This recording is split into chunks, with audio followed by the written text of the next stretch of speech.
Wildfires burn out of control across Northern California. 17 are dead. Napa, Calif. With roads still blocked by the police and fires still raging across broad swaths of Northern California, Matt Lindsay hiked through smoke-choked vineyards and waded the Napa River to reach the home his father lived in for 53 years.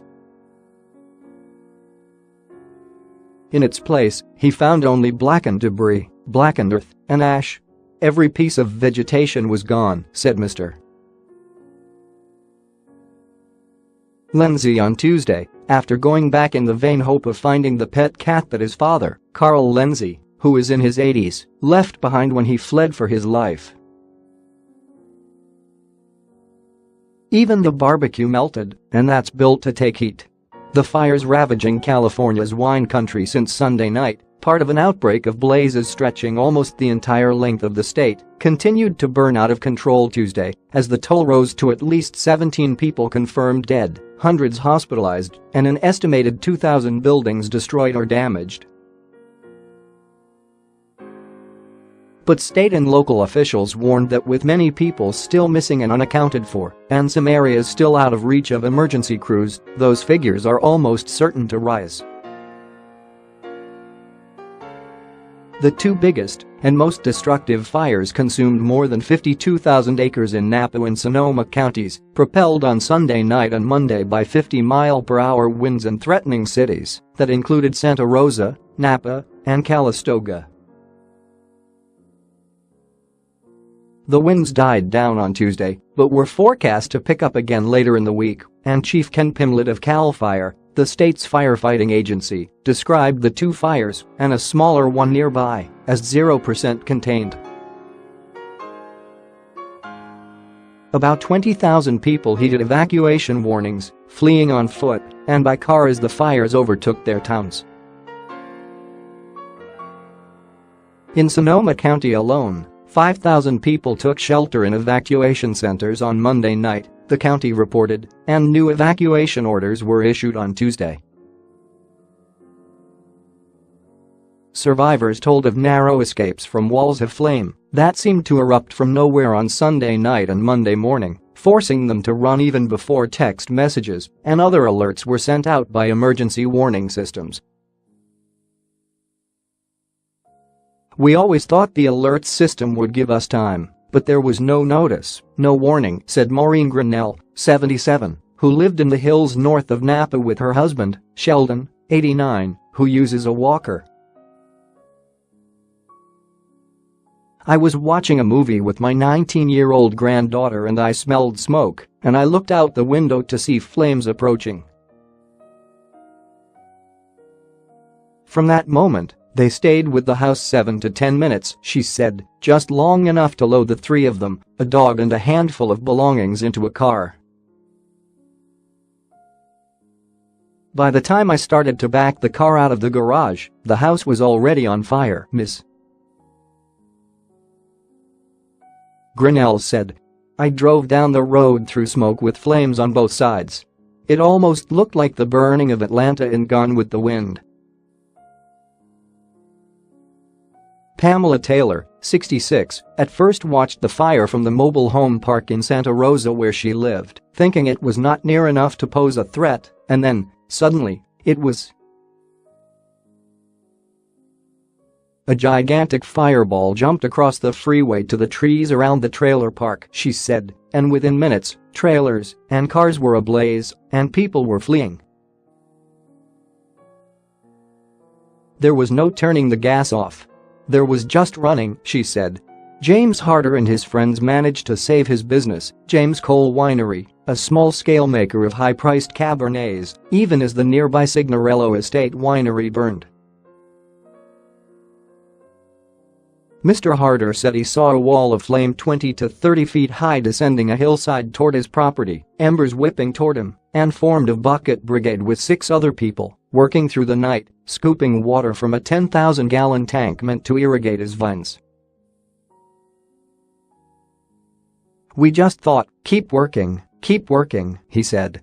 "We would have lost everything, if not for our friends."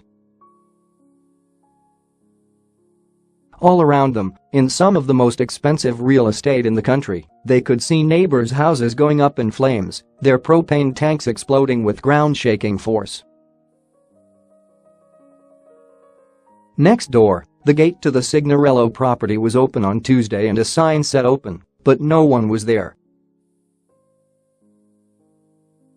The reception area was destroyed, fires still burned from gas pipes there, and ash covered an infinity pool with a commanding view of the valley. But in the bar area, a refrigerator held a wheel of Manchego cheese, beer bottles and soda cans, still intact. How much of the season's grape harvest was destroyed remains unclear. Across the state, 17 large wildfires were still burning Tuesday, covering 115,000 acres, Chief Pimlett said.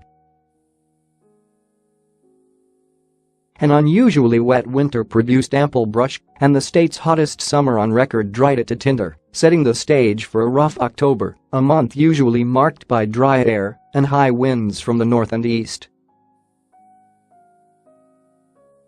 The entire American West has experienced a particularly brutal wildfire season, even as people in the Southeast have suffered the floods and winds of hurricanes. As of October 6, wildfires had raced through 8.5 million acres, well above the last decade's average of 6 million per year. Most of the current California wildfires are in the north, including a large one in Mendocino County and several others in the Sierra Nevada, the North Coast and the San Joaquin Valley. But in Southern California, a fire that broke out Monday in the Anaheim Hills burned through thousands of acres and about a dozen homes, sending smoke pouring into Orange County and closing the 91 freeway, the main route into the county from the east. The winds whipping the flames in the area north of San Francisco Bay came from the north, and thousands of firefighters labored to build fire breaks on the southern flanks of the blazes to hold them back from populated areas. Supported by aircraft dropping water and fire retardant, ranging from helicopters to a Boeing 747 tanker, fire crews used bulldozers, chainsaws and shovels to clear trees and brush, hoping to create fire breaks and starve the blazes of fuel. A thick layer of smoke shrouded the region, and the Environmental Protection Agency rated the air quality as unhealthy, very unhealthy, and even hazardous in places. Many of the people taken to area hospitals were treated for smoke inhalation, and people walked through their neighborhoods and evacuation centers wearing paper masks in hopes of protecting their lungs. Vice President Mike Pence on Tuesday visited the California Office of Emergency Services near Sacramento to announce that President Trump had approved Governor Jerry Brown's request for a major disaster declaration and ordered federal aid to help the state in recovery efforts. Mr. Pimlett said that the cause of the fires was still unclear and would be investigated. He pointed out that 95% of fires in the state were caused by humans in some manner and said that even a small spark in windy, dry conditions could grow quickly into a large fire. Fires interrupted utilities in and around wine country, including cellular service, which ranged from spotty to non-existent, making it harder for people to reach family and friends, and for emergency workers to search for the missing. Mark Gillard-Ducci, director of the State Office of Emergency Services, said that about 77 cell phone sites were damaged or destroyed. Ramon Gallegos Jr., who works in the wine industry, said he had no electricity at home and had been unable to contact friends and co-workers. "Who's okay?" he asked. "Who's not okay? We don't know. We can't get in touch with anybody." With large areas still under evacuation orders, frustrated residents congregated at roadblocks on Tuesday, pleading with police officers to let them through to their homes. At a roadblock near the Silverado Trail, the famed Napa wine route, a sheriff's deputy chased after a car that had bolted through a vineyard in an effort to bypass the roadblock. "We're getting some chest-to-chest instances now," said John Robertson, the Napa County Sheriff. Megan Condren, 37, of Santa Rosa, said she and her husband were able to save their wedding album, children's baby books, some clothes and a case of wine before their home burned to the ground. Soon after they left the house, a neighbor who was out of town called them and asked them to save some letters from his house before it went up in flames.